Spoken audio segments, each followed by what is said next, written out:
পারিবারিক জীবনে একটা প্রধানতম জিনিস হচ্ছে ওয়ামিন আয়াতিহি আন খালাকা লাকুম মিন আনফুসিকুম আজওয়াজান লিতাসকুনু ইলাইহা ওয়া জাআলা বাইনাকুম মাওয়াদ্দাতান ওয়া রাহমা।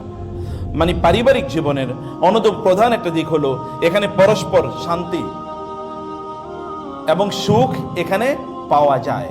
শান্তি অন্য কোনো কথা কোথায় না, ভাইয়েরা বলছি, বোনেরা বলছি, অন্য কোথাও শান্তি খুঁজে লাভ নাই। আল্লাহ বলছেন পরিবারের জীবনে বিল্ট ইন তিনি শান্তি তৈরি করে দিয়েছেন। এবং যেমন পুরুষরা সারাদিন কাজ করার পর তারা বাসায় ফিরে যেমন শান্তির খোঁজে, মায়েরা সারাদিন, বোনেরা, আপনার স্ত্রীরা সারাদিন কাজ করার পর স্বামী ফিরে আসবেন, এইটাতে তিনি শান্তি খুঁজবেন, আমার স্বামী ফিরে আসলে আমি শান্তি পাবো।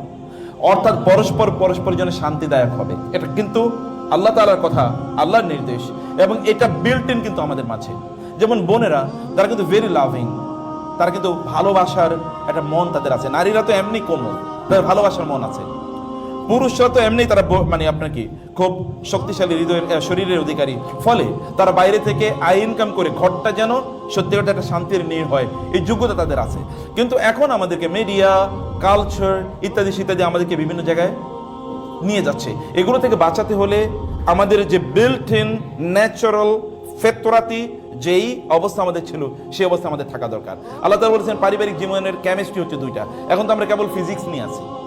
ফিজিক্স মানে কি, কে দেখতে কত সুন্দর, এটাই কেবলমাত্র, কিন্তু কেমিস্ট্রি কোথাও নাই। মূলত দরকার তো কেমিস্ট্রি। কেমিস্ট্রি কি? কেমিস্ট্রি হচ্ছে হার্ট, আপনার হৃদয় আসলে কি আছে।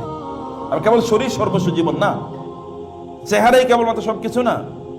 চেহারা তো আছেই, একজনের চেহারা একেবারে ধরেন বিশ্ব সুন্দরী এরকম একটা টাইপের, কিন্তু তার চরিত্র হচ্ছে একেবারে মানে ওই 2-4 দিন থাকা যায়, এরপর আর থাকা যায়। একটা মাকাল ফলের মতো। মাকাল ফল তো দেখছেন আপনারা, মাকাল ফল। আরেকজন হচ্ছে বডি বিল্ডার পুরুষ, ওই আরেক টাইপের মাকাল ফল। এর বাইরে কিছু না, দেখতে হয়তো সুন্দর, কিন্তু চরিত্রটা কি একেবারে তার বিপরীত। এরকম তো হলে চলবে না, বরং আপনার ভিতর থেকে ভালো মানুষ হতে হবে। চেহারা কয়েকদিন পরে চেহারার প্রতি আকর্ষণ কমে যাবে, কিন্তু চরিত্রের প্রতি মানুষের আকর্ষণ কখনোই কমে না, খুবই দরকার। একজন রাসূলুল্লাহ আল্লাহ তাআলা বলেছেন পারিবারিক জীবনে কেমিস্ট্রি হলো দুটো, আল মাওয়াদ্দা, ইন্টেন্স লাভ। ইন্টেন্স লাভ মানে কি, স্বামী এবং স্ত্রী আরেকজনকে পাগলের মতো ভালোবাসবে।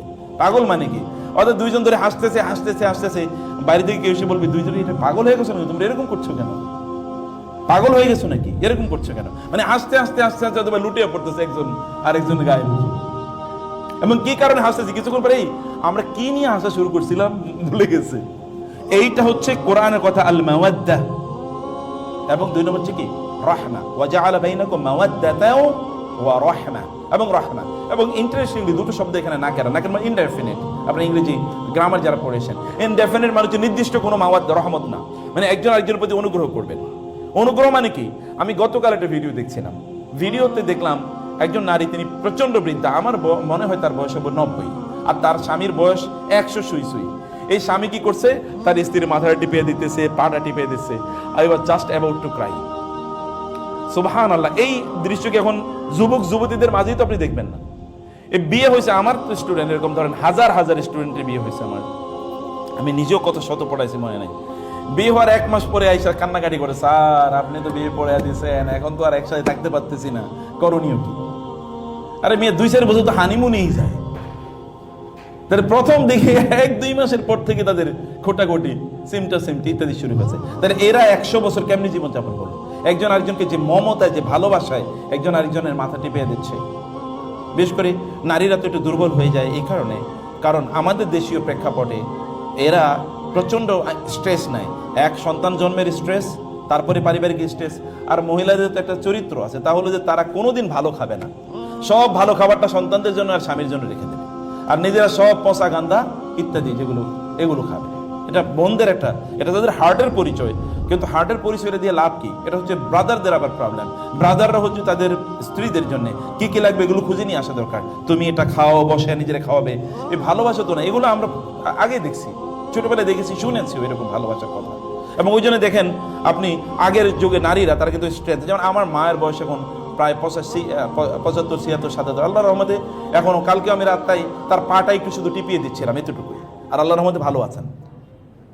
কিন্তু এখনকার নারীরা, আমার স্ত্রীকে দেখা যায় তুলনামূলকভাবে আমার মায়ের চেয়ে একটু শারীরিকভাবে বেশি দুর্বল মনে হচ্ছে, যেন মানে পরিস্থিতি এরকম মনে হয়। আমি অন্যদিকে কথা বলছি, কারণ হচ্ছে আসলে আমরা সেভাবে টেক কেয়ার করি না আমাদের স্ত্রীদের, যেভাবে টেক কেয়ার করা দরকার ছিল। তার রহমত, একজন আরেকজনের প্রতি অনুগ্রহ করা। একজন আরেকজনের প্রতি অনুগ্রহের দৃষ্টিতে দেখে। আপনি ভাই বাইরের মানুষের প্রতি অনুগ্রহ দেখে লাভ কি? লাভ আছে, কিন্তু স্ত্রীর প্রতি অনুগ্রহ করলে 3 ধরনের লাভ আছে।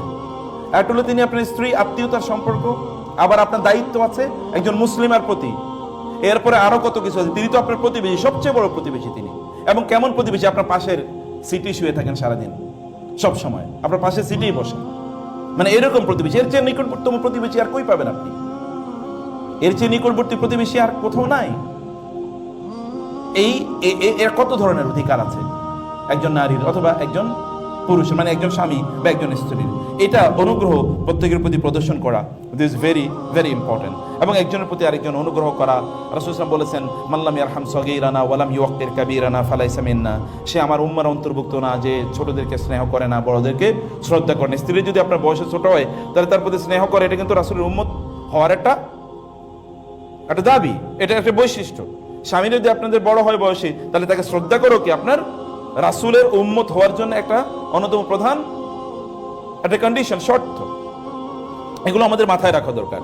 আমি আপনাদেরকে বলবো, বোনেরা বাজারে যাবেন, সুন্দর সুন্দর বই আছে, বিলিভ মি। আমাদের আজকে 2টা বই আছে এখানে। একটা হচ্ছে মায়েরা, আসলে সোনালী যুগের এই যে বড় বড় মানে ইসলামিক স্কলার যাদের কথা বললাম, তাদের মায়েরা কিভাবে তাদের সন্তানদেরকে লালন পালন করেছেন তার উপর একটা বই। আর একটা হলো গোটা জীবন জুড়ে নাসিহা দরকার আমাদের, কোন পদ্ধতিতে আমাদের জীবনটা পরিচালনা করবো। দুটো বই আপনারা নিয়ে যাবেন, এটা মাস্ট রিড। বাসায় বসে পড়বেন, বাচ্চাদেরকে নিয়ে পড়বেন, পড়াবেন, এবং অন্যদেরকে আপনারা গিফট করবেন, আত্মীয় স্বজনদেরকে, বোনদেরকে গিফট করবেন, বান্ধবীদেরকে গিফট করবেন। অন্য কিছু গিফট করছেন, হাদিয়া, বই, মানে অন্য কিছু যেটা আপনারা ঈদের সময় দিতেন, বাবাকে বই, 1-2টা বই তাদেরকে দেন, কালচার তৈরি হোক। আমি আমার জীবনে দেখেছি বাংলাদেশের একজন বড় ইসলামী ব্যাংকের প্রতিষ্ঠাতা সহ ইসলামিক ইউনিভার্সিটিগুলোর প্রতিষ্ঠাতার মধ্যে একজন, এত বড় স্কলার বাংলাদেশে খুব কম এসে আমাকে বলতে, চাচা আমি প্রতি মাসে 30-40 হাজার টাকার বই গিফট করি। আমি বললাম সুবহানাল্লাহ, সাদাকায়ে জারিয়ার কি বিশাল বড় কাজ। বান্ধবীদেরকে বই গিফট করেন, তাদেরকে বলেন কিভাবে তারা ভালো মানুষ হবে, তারা ভালো মানুষ কিভাবে বানাবে, এটা তাদের মধ্যে তৈরি করা, ওদের মধ্যে সেলফ এস্টিম তৈরি করা, বাচ্চাদের মধ্যে সেলফ এস্টিম। এরপর আমাদের শারীরিক চাহিদা আছে, সেটা তো ভিন্ন বিষয়, সেটা তো, এবং এটাও কিন্তু আমাদের জন্য একটা সাদাকা, এটা ইবাদত, এটাও আপনার নফল নামাজ পড়ার মতো একটা জিনিস, এটাও সাদাকা করার মতো একটা জিনিস।